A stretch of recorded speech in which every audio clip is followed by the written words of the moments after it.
مرنے کے بعد کے احکام۔ مستحب ہے کہ مرنے کے بعد میت کی آنکھوں اور ہونٹوں کو بند کر دیا جائے، اس کی ٹھوڈی کو باندھ دیا جائے، نیز اس کے ہاتھ اور پاؤں سیدھے کر دیے جائیں اور اس کے اوپر کپڑا ڈال دیا جائے۔ اگر موت رات کو واقع ہو تو جہاں موت واقع ہوئی ہو وہاں چراغ جلائے، روشنی کرے اور جنازے میں شرکت کے لیے مومنوں کو اطلاع دیں اور میت کو دفن کرنے میں جلدی کریں۔ لیکن اگر اس شخص کے مرنے کا یقین نہ ہو تو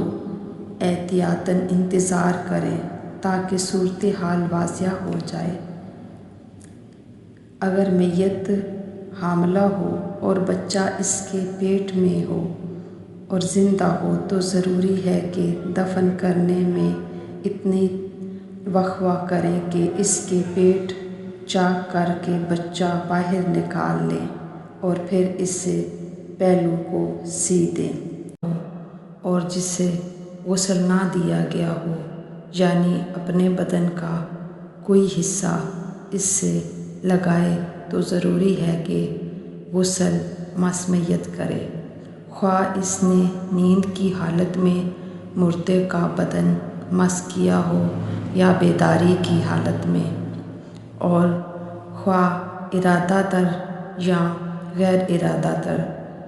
حتیٰ کہ اگر اس کے ناخن یا ہڈیاں مردے کے ناخنوں یا ہڈیوں سے مس ہو جائیں تب بھی غسل کرنا ضروری ہے،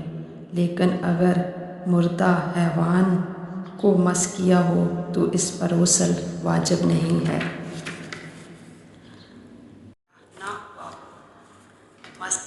جس مردے کا بدن ٹھنڈا نہ ہوا ہو اسے مس کرنے سے غسل واجب نہیں ہوتا، خواہ اس کا بدن کا کچھ حصہ ٹھنڈا ہو چکا ہو۔ اگر کوئی شخص اپنے بالوں کو مردے کے بدن سے لگائے یا اپنے بدن مردے کے بالوں سے لگائے یا اپنے بال مردے کے بالوں سے لگائے تو اس پر غسل واجب نہیں۔ اگر بچہ مردہ پیدا ہو تو احتیاطاً واجب کی بنا پر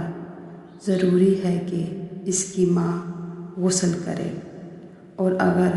ماں مر جائے تو بچے کے لیے ضروری ہے کہ بالغ ہونے سے پہلے احتیاطاً واجب کی بنا پر غسل کرے۔ اگر کوئی شخص ایک ایسے میت کو مس کرے جسے 3 غسل مکمل طور پر دے دیے جا چکے ہوں تو اس پر غسل واجب نہیں ہوگا، لیکن اگر وہ تیسرے غسل مکمل ہونے سے پہلے اس کے بدن سے اس کا کوئی حصہ مس ہو تو ضروری ہے کہ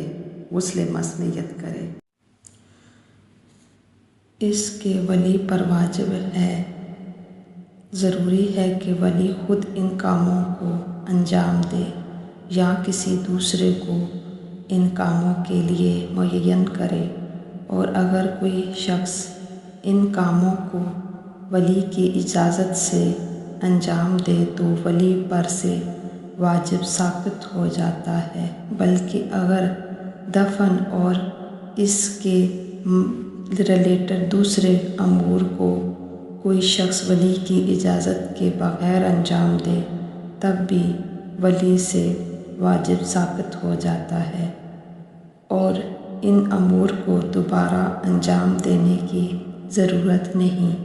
اور اگر میت کا کوئی ولی نہ ہو یا ولی ان کاموں کو انجام دینے سے منع کرے تب بھی باقی لوگوں پر واجب ہے کہ میت کے ان کاموں کو انجام دے۔ میت کا ولی اس کا شوہر ہے، اور اس مردے کے علاوہ وہ اشخاص جن کو میت سے میراث ملتی ہے میت کے ورثاء ہیں، اس ترتیب سے جس کا ذکر میراث کے مختلف طبقات میں آگے آئے گا۔ اس کے عورت پر مقدم ہے، میت کا باپ میت کے بیٹے پر، میت کے دادا اس کے بھائی پر، میت کے برادر اور مادری بھائی پر، اس کے صرف برادر بھائی پر یا صرف مادری بھائی پر، اور اس کے چاچا کے بیٹے پر اور اس کے چاچا اس کے ماموں پر مقدم ہونے میں اشخاص ہے۔ چنانچہ اس سلسلے میں احتیاط کی تمام نقصات کو پیش نظر ضروری رکھا جائے۔ ہاں، اگر ولی ایک سے زیادہ ہو تو ان میں سے کسی ایک کی اجازت کافی ہے۔ اگر کوئی شخص کہے کہ میں میت کا ولی ہوں یا اس کے ولی نے مجھے اجازت دی ہے کہ میت کا غسل، کفن، دفن کو انجام دو، تو میں میت کے دفن سے متعلق کاموں میں وسیع ہوں اور اس کے کہنے سے اطمینان حاصل ہو جائے، یا میت اس کے تصرف میں ہو یا دو عادل شخصوں کی گواہی ہو، تو اس قول کو قبول کر لینا ضروری ہے۔ اگر مرنے والا اپنے غسل، کفن، دفن اور نماز کے لیے اپنے ولی کے علاوہ کسی اور کو مقرر کرے تو ان امور میں اس شخص کے ہاتھ میں ہیں، اور یہ ضروری نہیں کہ جو شخص میت کو وصیت کرے وہ خود ان کاموں کو انجام دینے کا ذمہ دار بنے اور اس وصیت کو قبول کر لے، لیکن اگر قبول کر لیا ہے تو ضروری ہے کہ ان پر عمل کرے۔ غسل میت کی کیفیت۔ میت کو ترتیب سے 3 غسل دینے واجب ہیں۔ پہلا اس پانی سے جس میں بیری کے پتے ہوں، اور دوسرا اس پانی سے جس میں کافور ملا ہوا ہو، اور تیسرا خالص پانی سے۔ ضروری ہے کہ بیری اور کافور نہ اس قدر زیادہ ہو کہ پانی میزب ہو جائے اور نہ اس قدر کم ہو کہ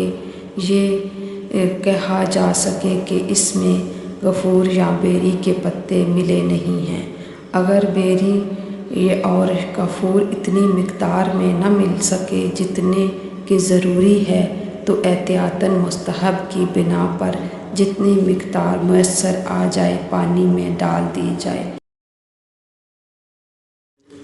جو شخص میت کو غسل دے ضروری ہے کہ وہ عقل مند